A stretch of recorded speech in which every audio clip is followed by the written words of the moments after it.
Did you know that you're living in the new Wild West? Well, today I'll tell you all about this new age of outlaws and justice. In some national news, I'm going to tell you why you should cancel your subscription to Christianity Today, or just never click on another one of their articles. Spoiler alert, it has something to do with Barbie and Taylor Swift. Plus, on a serious note, which demographic in the United States would you say is the most suicidal and why? I think you'll be surprised. Locally, we'll talk about how hot it is in Tennessee, and we'll find out if that has anything to do with climate change. I'm Blake Watson, and this is We the Free.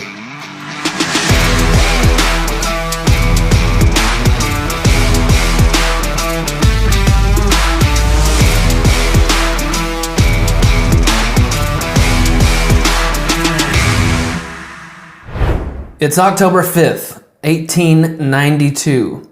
A group of outlaws known as the Dalton Gang had set their sights on pulling off a robbery the likes of which no one had ever accomplished or seen. 2 banks at one time. The banks were across the street from one another in Coffeyville, Kansas, and to make it even riskier, they would seek to do so in broad daylight in the middle of town. Bob Dalton had planned the whole thing, but his brother Emmett, he didn't think it would work. They had successfully pulled off a string of train robberies, cattle thefts, and more, but to Emmett, it was too much. 2 banks at the same time in broad daylight? Well, regardless, the plan proceeded. Bob and Emmett Dalton would hit the First National Bank, while Grat Dalton, with 2 others, would rob the bank across the street. When they arrived, they tied up their horses with guns in hand and made their way into the separate banks. But not without plenty of townsfolk noticing.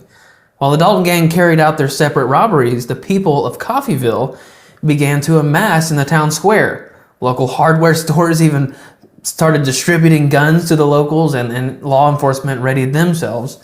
And in the end, when the Daltons tried to escape, Grat Dalton, Bob Dalton, Dick Broadwell, and Bill Powers were shot to death by the people of Coffeyville, Kansas. Emmett Dalton somehow survived the ordeal despite having received 23 gunshot wounds, but these gang members got caught trying to rip off the people, and the people and the local law enforcement put a complete stop to their crime. And this was also in the same day and age when public executions were still prevalent in the form of public hangings. If someone committed a crime worthy of death or capital punishment, they would be hanged to death in front of a crowd of locals. But that was 1892, and this is 2023. Crime rates are on a steep incline. Although the United States are seeing lower amounts of crime since a peak in the 90s, crime rates and murder rates and homicide rates have been rising since 2018. The government's poor leadership and authoritarianism, including some of your workplaces, mandates, forced lockdowns, vaccine mandates, and forced maskings literally drove people insane. Not to mention, in that same year, racial tensions, stoked by mass media and liberal politics, reached a fever pitch. So crime rates rose by almost 30% in 2020 alone. But that's just 1 year in a multi-year rise in crime. One key factor in all of this is the anti-police rhetoric, but we'll come back to that in a moment.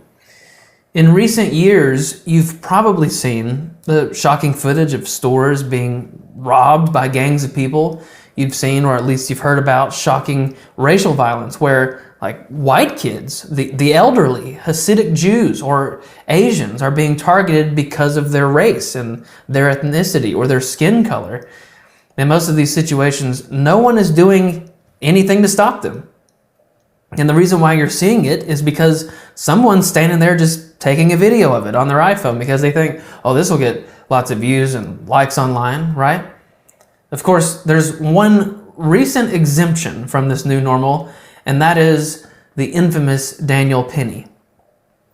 The former Marine was riding a train in New York City when a homeless man who's been described as mentally ill, etc., began screaming at and threatening passengers. Penny said he knew he had to do something. Here is Daniel Penny describing what happened. Well, I live in the East Village in Manhattan, so I take the subway multiple times a day. At 2nd Avenue, a man came on, stumbled on, appeared to be on drugs.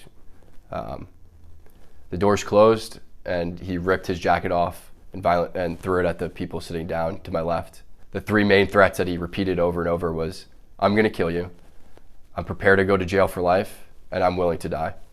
You know, this was a scary situation, and Mr. Nearly came on. He was threatening. I'm 6'2", and he was taller than me. I was scared for myself, but I looked around. I saw women and children. He was yelling in their faces, saying these threats. I couldn't just sit still, trying to restrain him from him being able to carry out the threats. And then some people say that this was about race, which is absolutely ridiculous. I didn't see a black man threatening passengers. I saw a man threatening passengers, a lot of whom were people of color. The man who helped restrain Mr. Neely was a person of color. I knew I had to act, and I acted in a way that would protect the other passengers, protect myself. I didn't want to be put in that situation, but I couldn't just sit still and let him carry out these threats. So Penny says the 3 main threats he repeated were, "I'm going to kill you, I'm prepared to go to jail for life, and I'm prepared to die." So Penny, being the former military member he is, being the person who's trained to combat and defend for others, he steps in and he stepped up to prevent harm from these other passengers on the subway, which he described as women and children of all colors.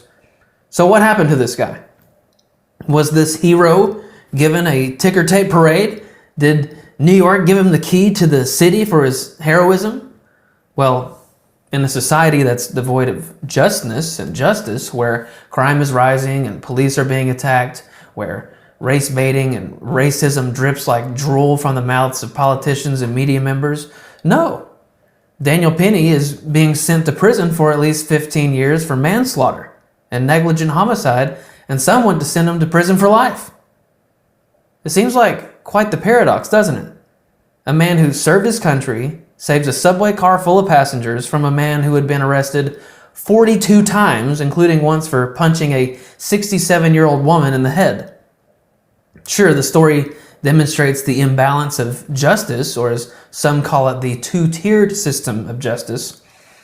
And on another level, I'm not saying that former President Trump is a hero, but the man is being punished for anything he's ever committed, while his opponents, guilty of the very same things, skip down the halls of Congress or the White House or the halls of justice like it's another day at the park.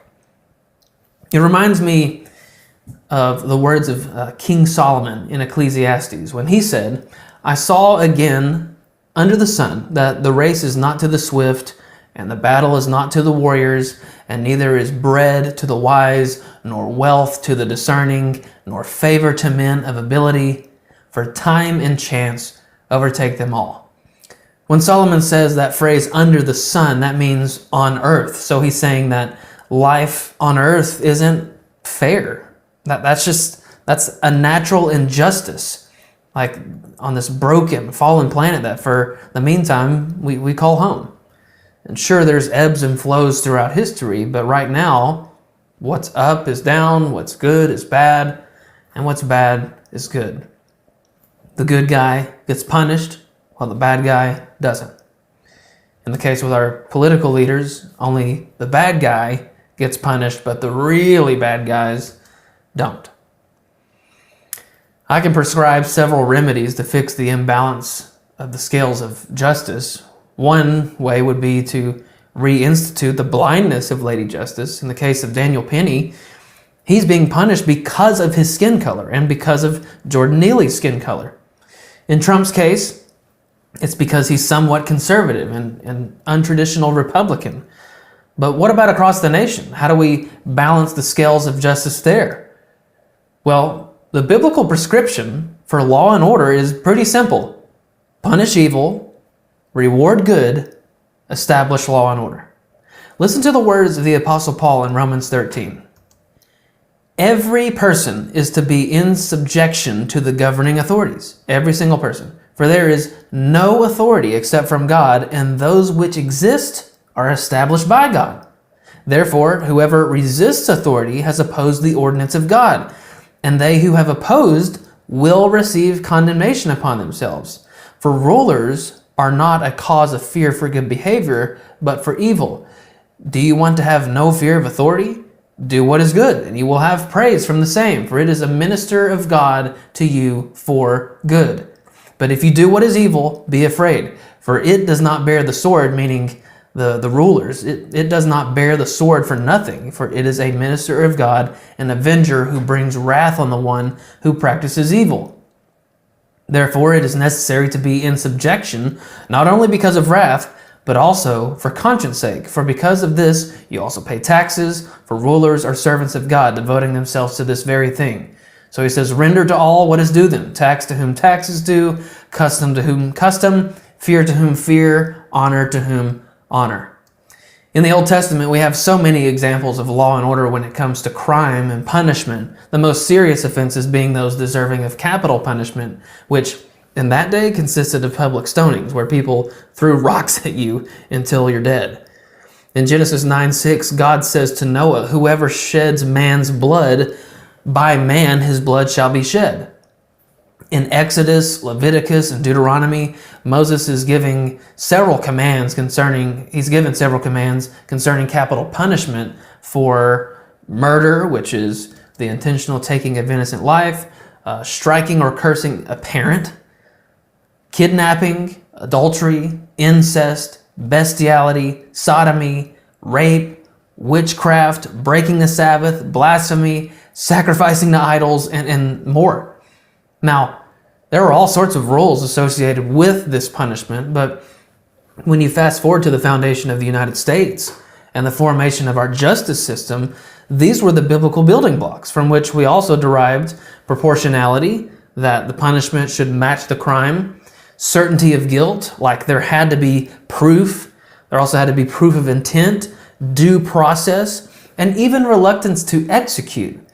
In Ezekiel 33:11, God says, I take no pleasure in the death of the wicked, but rather that the wicked turn from his way and live. Remember this, turn from his way and live. He says, turn back from your evil ways. That's what God wants more than anything. And so what's the point of all this? Justice. God wants justness. And he gave Israel the prescription for a just society. What is the point of punishing evil? What is the point of God's system of justice? Why did he give Israel rules for capital punishment when he didn't find pleasure in the death of the wicked? Well, think about it. Why did we used to hang people in public, in the middle of the day, in the middle of town for all to see? Because when the townspeople saw someone facing the penalties for their actions, it made everyone else think twice about committing these same acts. I'm sure the Israelites felt the same way, and I'm sure that's why hardly no one feels that way now. Why do we have rising crime rates, murder, homicide rates? Because no one is punishing evil and rewarding good or enforcing law and order. And as long as that is the case, as long as prosecutors commit to letting criminals off the hook, as long as police are decimated by defunding or poor training or humiliation and DEI initiatives, as long as parents are lax or absent altogether, crime will continue to skyrocket to previous levels. And people like Daniel Penny and the townsfolk of Coffeyville, Kansas, will continue to do the job that others will not do. It reminds me of New York City in the late 80s and the early 90s. Crime was unbelievable in New York City at that time. But Rudy Giuliani was elected as mayor of New York City in 1994 with a promise to clean the place up, to put an end to the crime-riddled city. Now, what do you think he did to accomplish that? He unleashed the police department on the city to punish any offenses from graffiti or jumping a turnstile all the way up to drugs and murder. And what happened? Crime absolutely plummeted. In the first 4 years, murder rates dropped by almost 70%.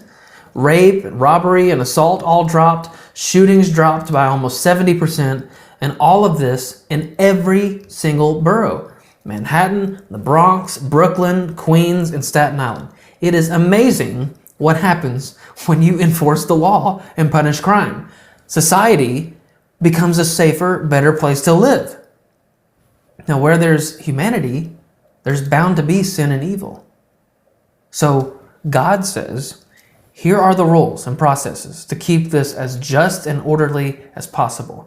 Punish evil, reward good, establish law and order. That's what we used to have in America, but those days are gone, especially as we've departed just more and more from the one who is the Father of justice. If you take a trip to Coffeyville, Kansas today, you can literally see the exact spot where the Dalton gang members lay dead. An outline of their bodies is painted onto the street, complete with museums and guided tours, etc. And why? Why celebrate that and remember that over 100 years later now? Because it was the triumph of good over evil. The people of Coffeyville, armed to the teeth, literally put evil to death. If America could take a lesson from its past and its ancestral spiritual inspirations to punish evil, reward good, and establish law and order in a system of blind justice, we'd have cause to celebrate too. Now, let's get to the news feed.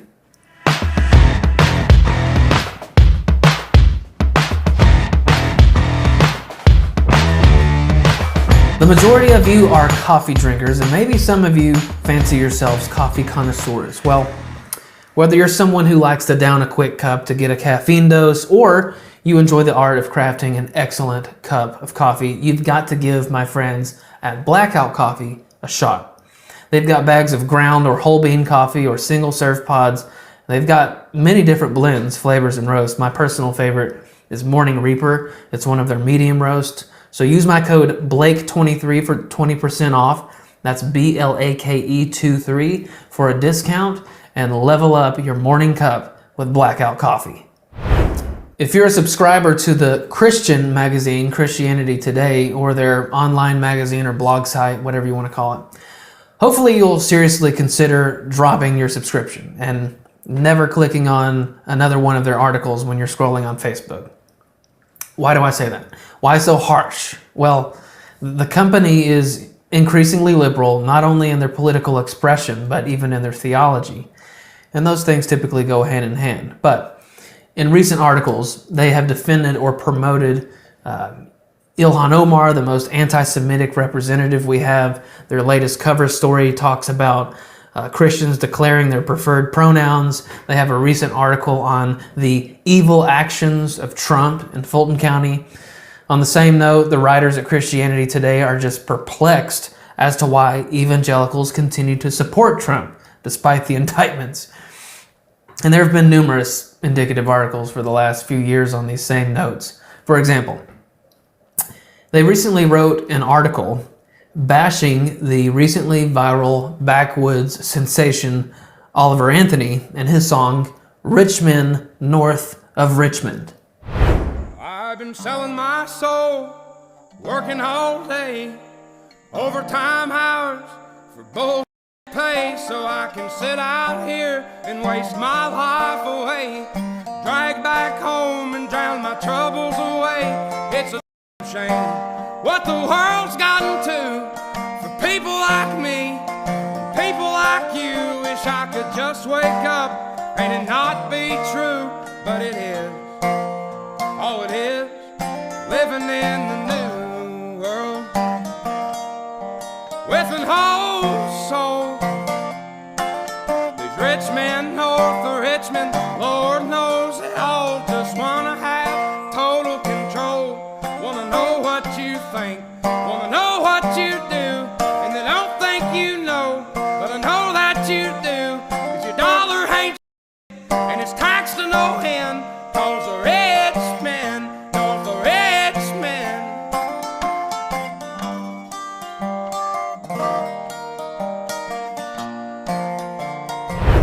I love how he's just in the woods in front of a tree stand, surrounded by his dogs. But that was the first minute of Rich Men North of Richmond. The song largely covers the plight of blue-collar workers all over the United States, but most of the lyrics resonated with many of us. That's why the song has remained at the top of the charts and country charts for weeks. He sings about working so hard but barely making it. He sings about politicians, the rich men in Washington, D.C., doing anything for power and control. He describes the invasive nature of the government into our lives. So what's the big problem? What's wrong with this? How could Christianity Today write a negative review of this piece of genuine folk Americana music? Hannah Anderson writes the article, which she titled, "Oliver Anthony's Viral Hit Doesn't Love Its Neighbors." How is it that she's coming to that conclusion? Well, it's because of the most viral lyrics from the song, where Anthony sings the following. Wish politicians would look out for minors, and not just minors on an island somewhere. Lord, we got folks in the street, ain't got nothing to eat, and the obese milking welfare. Well, God, if you're 5'3" and you're 300 pounds, taxes ought not to pay for your bags of fudge rounds. Young men are putting themselves 6 feet in the ground, 'cause all this country does is keep on kicking them down. I wish politicians would look out for minors like coal miners, and not just minors like children on an island somewhere. I remember when I heard that line the first time, my jaw hit the floor, but it got even better. Pay really close attention to this next line. Anthony sings, "Lord, we got folks in the street, ain't got nothing to eat, and the obese milking welfare." Here he's describing how we've got poor people literally struggling to survive, so much so they're living on the street, begging for food, but juxtapose that with people he calls the obese milking welfare. He's talking about people who take advantage of the welfare system, not people who are in the welfare system, people who take advantage of it. He continues to sing this line next. He says, "If you're 5'3" and you're 300 pounds, taxes ought not to pay for your bags of fudge rounds." Again, this is describing someone who is gorging themselves on the public dollar. Now, that's something that most people have a problem with. It's one thing to have little income despite working so hard to provide for you and yours, but to be morbidly obese and on the welfare system. Anthony expresses the disdain that Americans have for funding your obesity and lazy decisions. But of course, as liberals do, Hannah Anderson inevitably makes the article about herself and claims that Anthony's song is unloving to people in the welfare system like herself. She says, despite the number of people accessing SNAP, which is a welfare program, their experiences are not widely known among the general public, or at least the experience isn't often openly discussed. That's partly due to the negative stereotypes that accompany food insecurity and social programs more generally, like Anthony's disdainful words about those who use welfare in a song that otherwise champions the downtrodden.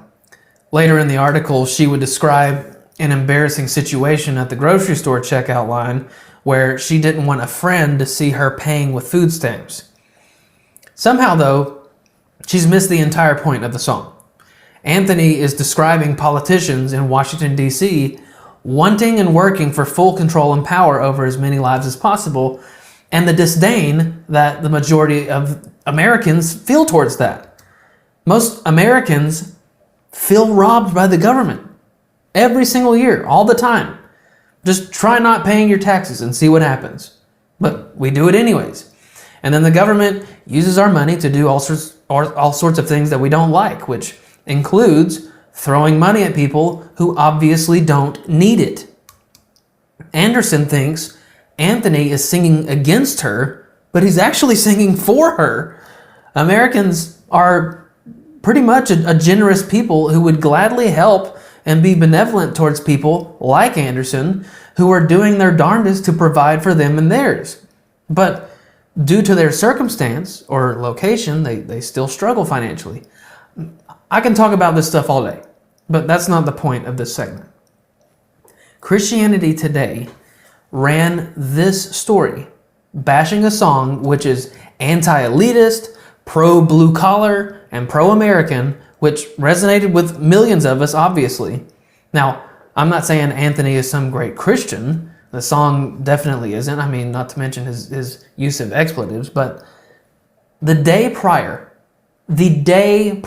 before this story came out, Christianity Today wrote this article. The headline was, "Barbie and Taylor Swift are bringing us together." The lead line says, "Beyond hot pink and bejeweled outfits, they showcase a deeper desire for community and collective joy." The woman writing the article, Beth Felker Jones, begins the article with this: "The epic trifecta of Greta Gerwig's Barbie, Beyonce's Renaissance Tour, and Taylor Swift's Eras Tour, all raking in millions of dollars, are taking over social media, having grown adult women reliving their youth in a tween girl summer." This is supposedly a Christian magazine, by the way. So Jones attempts to connect this to Christian fellowship somehow. Anyways, the article goes on to slobber all over the Barbie movie, Taylor Swift, and Beyonce Knowles. What's the problem with this? Taylor Swift and Beyonce both use profanity, just like Oliver Anthony did in his music.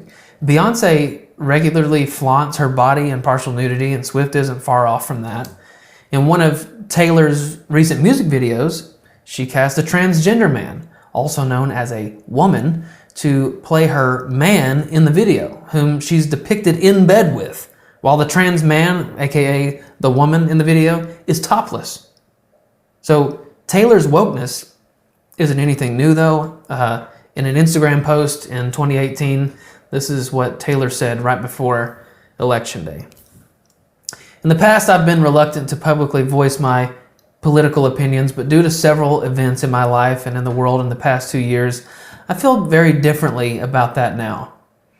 I always have and always will cast my vote based on which candidate will protect and fight for human rights, the human rights I believe we all deserve in this country. I believe in the fight for LGBTQ rights, and that any form of discrimination based on sexual orientation or gender is wrong. I believe that the systemic racism we still see in this country towards people of color is terrifying, sickening, and prevalent. I cannot vote for someone who will not be willing to fight for dignity for all Americans, no matter their skin color, gender, or who they love." Running for Senate in the state of Tennessee is a woman named Marsha Blackburn. "As much as I have in the past and would like to continue voting for women in office, I cannot support Marsha Blackburn. Her voting record in Congress appalls and terrifies me." You can tell from this now 5 years old post that Taylor is an advocate for transgenderism, which, if you haven't been paying attention, has gone so far as to be taught in elementary school classrooms. In some places, parents' authority in the lives of their kids is usurped if the kid identifies as the opposite sex and wants to chemically or physically alter their bodies to conform to their mental illness. She's an advocate for homosexuality. She's clearly a feminist, which is closely related to racial equity or the demand for equal outcomes, not equal opportunities. Diversity simply for the sake of genitalia or skin color, not for ability or capability. And all this may be worse at this point. This goes without mentioning, though, her endless lyrics, which are, basically just the subtle airings out of dirty relationship laundry. It's drama, and it's what most people, especially teenagers, thrive on. Taylor's music is like the pop equivalent to tabloid magazines. Beyonce, though, isn't much better. She's a self-identified feminist, again, the equity kind, with numerous songs and lyrics to reflect that allegiance. Much of her lyrics are extremely sexual, with your typical, hip-hop references to drugs and alcohol. I mean, for Pete's sake, one of her more popular songs is called Bootylicious. Of course, being a very popular, partially African-American woman, she has furthered the idea of systemic racism and black oppression. I mean, for example, in her performance at the 2016 Super Bowl halftime show, she wore a Black Panther outfit. And no, I'm not talking about the Marvel movie. This is what Christianity today promotes, and this is what they profane. Taylor Swift, Beyonce, and Barbie? Good. Oliver Anthony's Blue Collar Anthem? Bad. Now, I'm not saying that you shouldn't dance to Shake It Off or Crazy in Love at the next wedding reception you're attending, or that you shouldn't see Barbie or play with Barbie dolls, but I'll make you a deal. If you all will stop reading and clicking on Christianity Today articles, I will be sure to share with you what you need to know in the Christian sphere. Okay? Okay. So, here's something pretty serious you need to know about. Psychology Today reported on the silent crisis of male suicide. In the article, they say that in the Americas, men account for around 75% of completed suicides. In the United States, around 35,000 men die by suicide each year, which means around one every 15 minutes. A CDC report states that male suicide increased by around 2% per year from 2006 to 2017, reflecting a 26% increase in male suicides since 1999. The report goes on to criticize the current approaches to male suicide prevention and men's mental health. They suggest a renewed approach to addressing these things, like focusing on the social context of men's lives, examining the relationship between various social factors and suicide. Their study revealed that certain subgroups of men are at particular risk of suicide: divorced men, military veterans, unemployed men, Native American men, and men with mental illness. The author says, to a greater or lesser extent, men in these groups often experience high levels of isolation, financial strain, social stigma, stereotyping, and suspicion from wider society. As they were speaking to the social alienation these men experience, they said, the social integration of adult men in Western countries is typically provided by meaningful participation in a nuclear family and the workforce. The CDC reported adults aged 35 to 64 years account for 46.8% of all suicides in the United States. That's almost half. So that's your largest group, and it fits right into those categories described in the Psychology Today report. People that are 35 to 64 years old, divorcing, becoming military veterans, losing their jobs, etc. The CDC also reported among men in this age group, suicide rates were highest for non-Hispanic American Indian or Alaska Native men, 41.3 suicides per 100,000. And this is followed by, in second place, non-Hispanic white men, 35.7 per 100,000. So the numbers they're reporting there are proportional numbers. Native American or Alaska Native men are proportionally the most suicidal group, but they only comprise about 1% of the U.S. population. White men make up almost half of the U.S. population. So proportions aside, that's roughly 45 to 1 white male suicides to American Indian or Alaskan Native male suicides. Now, as a Christian, all suicide is terrible. It's horrific. It is the taking of a life. It's a wrongful taking of a life, just as abortion is. And although suicide rates are rising generally, I simply want to ask why suicides are increasing most for white men. Let's look at Psychology Today's suggested focal points to prevent male suicide. They talked a lot about isolation. There are obviously many factors causing men to be lonely and isolated. So let's just consider some of them. We're living in a culture that is progressively online. People don't have personal interaction in the presence of real people anymore. They're only digital interactions. They're superficial, they're fake and contrived. Your list of friends in actuality is only a list of acquaintances. This online evolution, and throw on top of that an international virus, drove even the workplace online and at home. So you're not even really working with people. It's like living life through a window. And speaking of the internet, the most recent data tells us 87% of men between 18 and 35 report to watching porn on a weekly basis. 87%. Almost 33,000 are consuming pornography every second. So like right now, 33,000. 93% of boys, so almost all boys, are exposed to porn in some form before they turn 18. Almost all of them.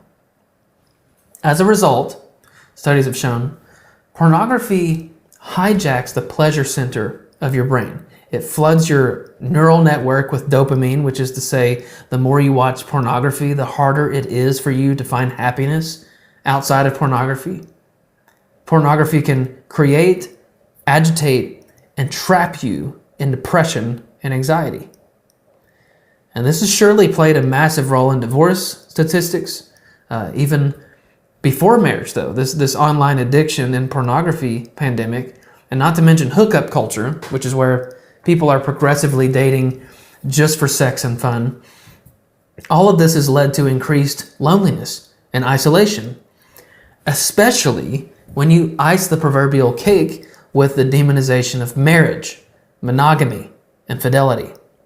Now, who would you say has been the most hated group in society in the last decade? White men. And even worse are white Christian men. They've been demonized and hated more than anyone else. I mean, think about it. They represent the patriarchy. They're the literal faces of white supremacy and the ancestral offspring of our racist founders and slave drivers and plantation owners. Now that's 7 reasons right there for white male isolation, but I saved the best for last.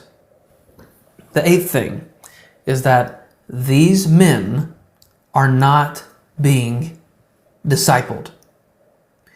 Most of them haven't even been evangelized. And why is that? Why is that?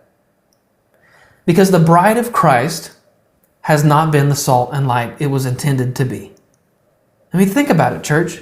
Think about it, brothers and sisters in Christ.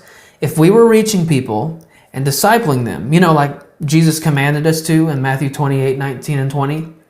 He said, go therefore and make disciples, not just converts, make disciples of all the nations, baptizing them in the name of the Father and the Son and the Holy Spirit. Watch this. Teaching them to observe, teaching them all that I commanded you. That's discipleship. If we were doing a better job of this generations ago, plural, there would be significantly less numbers and percentages in each of these statistical categories.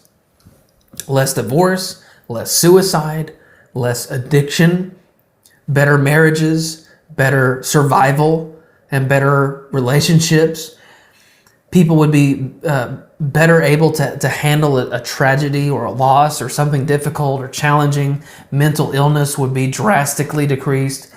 Men would be mentally and spiritually and emotionally stronger. And in fact, everything would be better. So, let's see the church step up to address these crises. Now, last week I mentioned we would talk about President Trump's 4th indictment in Fulton County, Georgia, very soon. We will do this next week amongst other things because last night was the first Republican debate, which Trump boycotted for an interview with Tucker Carlson. We'll break down both of these events in next week's episode, but I want you to let me know some things in the comments, okay? So please comment your answers. Did you watch the debate? Why or why not? Did you watch Trump's interview with Tucker Carlson? Why or why not? Did you think it was a good strategic move for Trump to skip the debate? And who do you think performed best last night? Was it Doug Burgum, Chris Christie, Ron DeSantis, Nikki Haley, Asa Hutchinson, Mike Pence, Vivek Ramaswamy, or Tim Scott? Or was it Trump over by himself? More importantly, though, Trump says he'll be arrested today. So we'll save all this Trump news for next week. Also, I think for the monologue next week, I'm going to explain this often cited phrase, separation of church and state. It is very interesting and informative and important for our proper understanding. Now, let's get to some local news feed.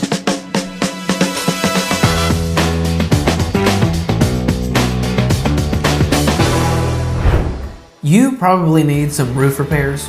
If you feel that water dripping every time it rains, or those shingles are starting to look sort of bad, trust me, the sooner you act, the better.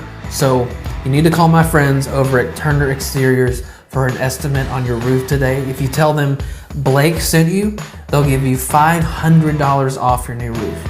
Now, I know the guys and gals over at Turner Exteriors. They do great work. You will love the new life they bring to your home. Most of the journalism you see in regard to climate change is an uneducated mess of super theorizing and scrambled scholarship salad. In other words, most of it makes no logical sense. So, in a recent Knox News article, Deverick Turner asked, "Are summers getting hotter in Knoxville the way they are in other places?" Well, I don't know, Deverick. Let's find out. So we're going to read this. He begins the article by saying, "Perhaps you've noticed that this summer has been kind of hot. Okay, very hot. Well, we're off to a rocky start because I don't know about you or where you come from, but summers are generally hot. I mean, that's what happens in the summer, is that in June and July and August, it gets pretty hot. In fact, as I was reading this, I was trying to think back through my life. I've only been on the earth for 3 decades, but I just remember every single summer being hot. I don't ever remember it being cold or having to wear a jacket or seeing snow somewhere in the summer. So summer is generally pretty hot. So, okay, let's keep going. He says Knoxville routinely is a little cooler than the record high temperatures other parts of the state and country have seen, but get this, our days of sizzling summer heat are not over. Well, yeah, it's because summer's not over. Like, we still have probably just a little bit longer with this higher temperatures. But he asks, is this our new normal? What does that mean? Do you mean like it's just going to be hot all year long, or summer is going to be hot? Because that is normal. Anyways, he says another heat wave is forecast to sweep over Knoxville and the Tennessee Valley this week, bringing above normal highs. Okay, above normal highs. All right. Temperatures are expected to be in the mid-90s and peak at 96 late in the week. Oh, I thought you said it was going to be above normal highs. Because, again, my entire life, it gets to the mid-90s and up to 96 every single summer. So how is that above normal highs? Anyways, he says heat waves across the country this summer have resulted in temperatures soaring well over 110 degrees in some states. More than 110 million Americans were under some sort of heat alert at one point in July, USA Today reported. Okay, again, it's summer. It's July. It is hot all over the place. So that explains why there's so many millions of Americans under a heat advisory, because it's summer, for crying out loud. But the first part where he says that some areas the temperature has gotten over 110 degrees, again, that is something that isn't abnormal, especially when you go to like the Southwest, for example. Arizona, New Mexico, Texas, it gets pretty dang hot there. So if we were talking about Knoxville getting to 110 degrees, then we'd have something serious to talk about. But we'll talk about that later. The next two paragraphs are where this gets crazy. He says, Earth even had its hottest day on record. Earth did. So we're not just talking about Knoxville or East Tennessee here.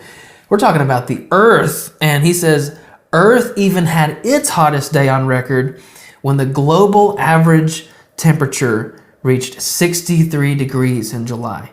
Okay?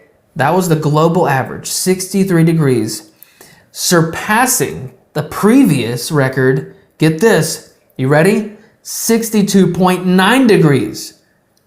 Oh my goodness, it's so hot on the earth that we have broken records. The record was broken by a whole 1/10 of a degree. And in the next paragraph, he says, unlike some harder hit regions, the Knoxville area, here we go again, had a peak of 94 degrees in July. That was the peak in July. Again, I can think back through my whole life, and this is what summer is. It gets to 94 degrees every single summer. But this is the part that I really can't stand. He says, but if you thought it felt hotter than that, you'd be correct. Heat indexes, or the feels like temperature when humidity is factored in, have reached the high 90s and low 100s locally multiple times this summer, according to the National Weather Service. Some areas of the Tennessee Valley even experience heat indexes reaching over 105 degrees. To this, this is not science at all. Like, why are we talking about and why do we have a measurement of what people feel like the temperature is? All that matters is what the actual temperature is. You look on the thermometer, if it says it's 90 degrees Fahrenheit or whatever degrees Celsius, that is the temperature. If you walk outside and you look at the thermometer and it says 90 degrees, but you go, it kind of feels like 95 degrees to me. That's irrelevant. It doesn't matter what you feel like. What matters is what the temperature actually is here. That's what most of this article is about. So right in the middle of this, they're trying to make their case by talking about heat index, but it literally does not matter. Now things get even crazier in this next paragraph, and this is something that you've heard many times, but it says, scientists say the planet is the hottest it has been in roughly 125,000 years. Can you believe that? The Earth is the hottest that it's been in 125,000 years. Now, as Christians, we completely disagree with this dating that the Earth is that old, okay? We believe in a young Earth that has the appearance of antiquity, like we believe the Earth is only around 6,000 years old, but it can look like it's millions of years old because that's how God made it. Everything just began as that. But to say that the planet is the hottest it's been in that long, okay? Let's sit our Christian beliefs aside for just a second and just think, okay, let's just say that the Earth is that old. How in the world are you able to know what the temperature was that long ago? I'm serious. Do people not question these scientists? Like, how do you know that the temperature was that high that long ago? Seriously. But anyways, what does that mean for Knoxville specifically? How hot does it typically get here? And should we expect our summer fun to be melted by unbearable heat for years to come. Now, this is the part that really gets me in this article. It makes no sense why these points are in the middle of this article, because it literally wrecks this whole argument. The argument is that the temperatures that the Earth has been experiencing this year in different countries, in different places all over the world, it's being blamed on man-made climate change, as if we are to blame for the fact that it's hot in the summer. Okay? That's the idea. That's what the activists are saying. Some of them even going so far as to blame Trump voters specifically. Because, we like to use sources of energy that come from fossil fuels. That's it. That's the reason why it's been so hot lately. But that's what this article is attempting to further, but it's ruined right here by itself, okay? Listen to these 3 points. This is where we're going to stop today. But the first point says temperatures at or above 90 degrees during the summer months, so June through August, are normal in Knoxville. They're normal. If they're normal, why are you even writing this? The second point says from 1991 to 2020, the average number of summer days in Knoxville with a temperature of 90 degrees or greater was 34. So just to reiterate here, from 1991 to 2020, all that time, the average number each year of days that go above 90 degrees is 34. This year, this summer, between June 1st and August 20th, we've only had 10 days that got above 90 degrees. I don't know about you, but logically, it seems like the summer's getting cooler, not hotter, than what the average is. So, what? I don't even know what to say now. But this is the last point that we're going to discuss. He says the highest temperature on record in Knoxville. The highest temperature on record in Knoxville is 105 degrees. And it was set on July 1st. No, not of 2023, but of 2012. July 1st, 2012, it got to 105 degrees in Knoxville. That's the hottest that it's ever been in Knoxville. Again, that point undermines this whole argument, and you could even suggest that summer is getting cooler based on that stat right there by itself. But I rest my case for now. Well, that's going to do it for me today. What'll it be next time? We'll see. For now, go and be the salt and light you were meant to be, and we'll see you next time on We the Free.